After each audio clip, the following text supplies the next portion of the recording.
I am Mark Cundy. I served with the Queen's Royal Hussars for 7 years. I served in Iraq and Afghanistan. A couple of years back I was diagnosed with anxiety, depression and post-traumatic stress disorder. I received help from combat stress originally.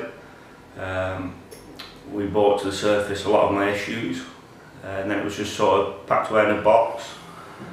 Combat stress gave me sort of the stepping stone, a bridge to addressing my issues.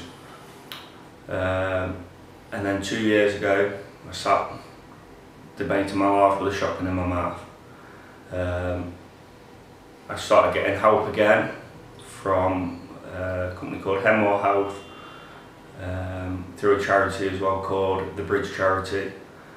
And here I am now after half a dozen sessions of EMDR therapy, and I can't even explain to you how much it's changed my life.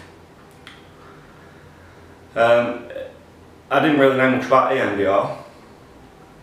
When I was told about it by my GP, Helen Maxwell-Jones, who's been so supportive of me through all this, because at first I thought, she's a civilian, she's got no idea what's going on in veterans' heads, and I do think that is a misconception with a lot of veterans. We really struggle to trust the civilian side of life. We live in such a bubble whilst we're in the military that we think once we leave the military, that's it, we're out of the bubble, and we're searching for some sort of direction. And Helen explained to me about the bridge, and it's told me about this EMDR treatment, which I still had no idea about. And she says, I'll speak to Cormac, it's private health, I'll speak to Cormac, I'll see what I can do. This was at 7:30 in the morning. At 8:05 the same morning, my phone was going mad, and it was Helen. She rang my workplace, rang my next of kin, tried ringing me, I'd missed the call, saying Cormac wants to see you. I said, well, when? And she said, tonight. So within not even 12 hours, 10 at the most, I'd had my first session of EMDR. And I was the same. I thought I was trying to be sold some sort of black magic. It was just bizarre, and I didn't believe it at first.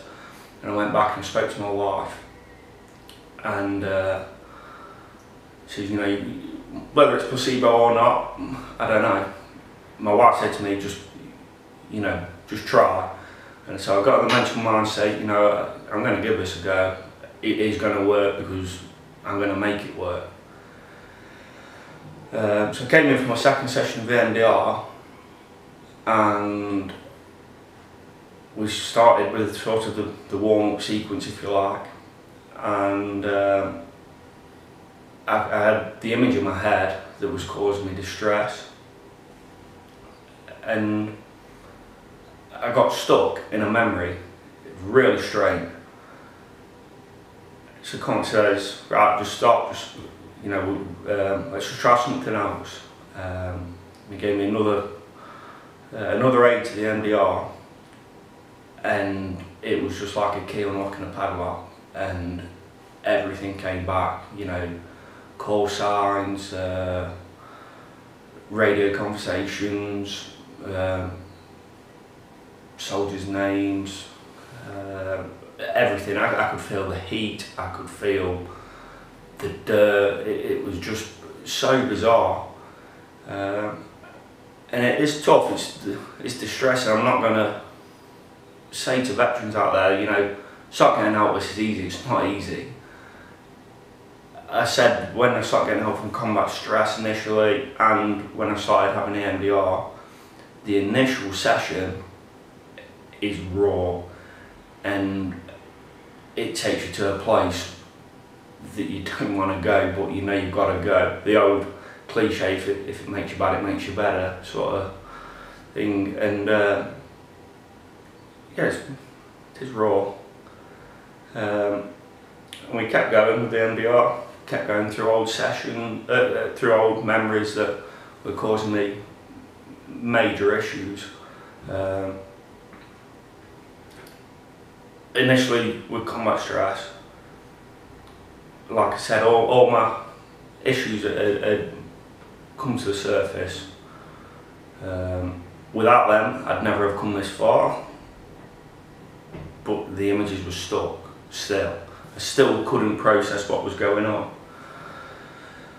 And I was maxed up on sertraline, just chucking pills down my neck, and I got to a point where I was like, this can't be my life forever.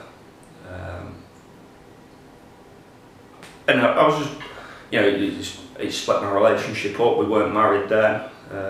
You know, I pushed my wife, my then girlfriend, now my wife, I pushed her away, and I didn't care. You know, I was so selfish and so self-absorbed in my issues, but I wasn't willing to help myself. And that's when I initially started getting help, and she said she'd come back if I did start to help myself. And then what led up to the suicide incident, I had a hard drive where all my military memories on, and it was dropped in an accident, complete accident. It got dropped. And 7 years of my life, I thought that was it. You know, 7 years of my life have gone. The biggest 7 years ever. It shaped who I am. You know, it's part of history. I've been involved in 2 conflicts, whether you agree with them or not, that really shook not just the British public, but history itself. You know, Afghanistan was one of the bloodiest war zones that this nation had seen since, you know, the First and the Second World War in Korea. It really was. Some days it was proper, full-blown war fighting. And I remember just before I went back on R&R before Iraq, you know, I was at the end of tour, at the end of Operation Telic. It was really quieting down. And I remember going back to Herrick, and I wanted to say to my girlfriend, it's going to be alright. I didn't know that. I was shitting myself. I was petrified. And you know, like I said, with this hard drive, everything had gone, videos, pictures, and I was furious at my wife, at myself, and you know, my info, I should have just backed it up, but I didn't. And this is what led me down this path. And we were renting a cottage on a farm, and they had a clay pigeon trap, so they had 2 shotguns. And I asked where these shotguns were kept, and I was told I abused somebody's trust, and they were none the wiser of what was going on in my head. Now I had my source, I knew I could carry out what I needed to if it came to it. So my wife, who was a nurse, went on a night shift, and I decided, you know, tonight's the night. I smuggled out a shotgun, I smuggled out 2 shells. What I needed 2 shells for, I don't know, because I was never going to survive the first blast. And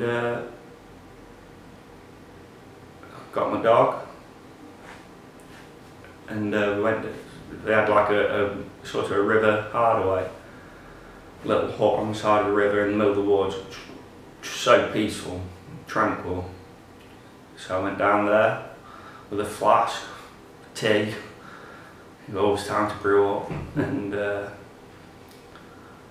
sat there debating, was life worth living? And loaded up the gun.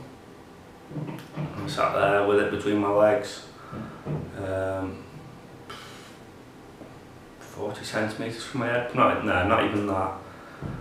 Just admiring the fine engineering of the barrels, really. I wasn't even thinking about life or death, or my mind was just completely thrown. And my dog licked my face. You know, it sounds crazy, but the dog licked my face, and it was as if somebody cared and dropped the gun. I unloaded it, I chucked the shells into the river.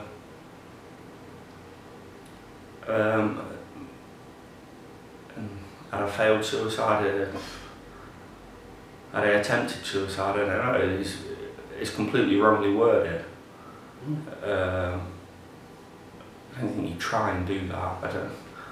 You just get to a point where there's no way out. That's what people have got to understand with veterans is you become so accustomed to death that do you really fear it?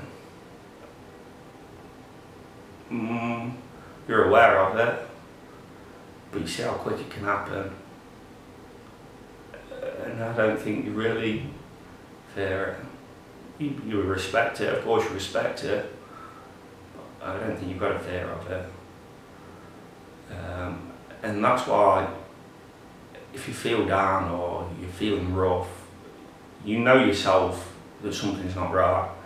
And my wife said to me before, I knew something was wrong, but you were so hostile that nobody knew how to approach you. And I do think that is the case with veterans, that you live in this such aggressive world that nobody can tell you to get help. You've got to do it yourself. And if I hadn't done it, would I have had my beautiful 10-month-old daughter? No. And she's changed everything, you know. If you're feeling down, I still feel down sometimes. This doesn't go away overnight, and I think you learn to live with it. But that was how I thought. You learn to live with it. EMDR has completely eradicated that. I have to search for the memories now, whereas before it was just, I could just tap straight in to my mind and they were there. EMDR, I don't think about it now.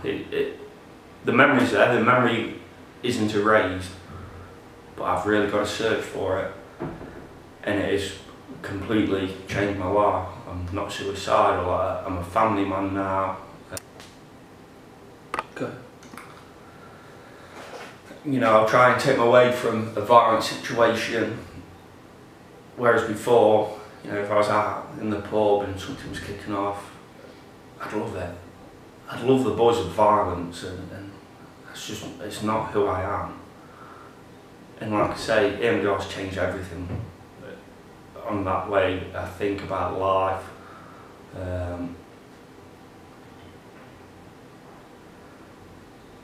You know, I remember going to watch, I'm a big fan of music, and I remember going to watch a band called Ferocious Dog, like a folk band, very similar to the Levelers, and the lead singer, an ex-coal miner, and his son committed suicide, a veteran with post-traumatic stress disorder. Ken Wants will set up his own fund charity to go and help veterans, the Lee Bronson Memorial Fund. And I spoke to Ken after a gig, and he said to me, I set out to save one veteran. If I save one, I've succeeded. And that's my aim. I just set out to save one veteran. If one veteran comes forward to get help, then I've achieved what I wanted. And hopefully then he'll go and set out to save one, and the knock-on effect will be huge. You know, there is way too many veterans committing suicide. I read somewhere this week that they reckon there's been 45 this year alone. You know, this isn't just a cool, this is a serious epidemic that needs addressing. You know, we gave our time for this nation, for this government, for this armed forces to serve. Whether we agree with the wars or not, we gave you our time, we volunteered. I've seen the courage in man that I never even thought existed. We need something back.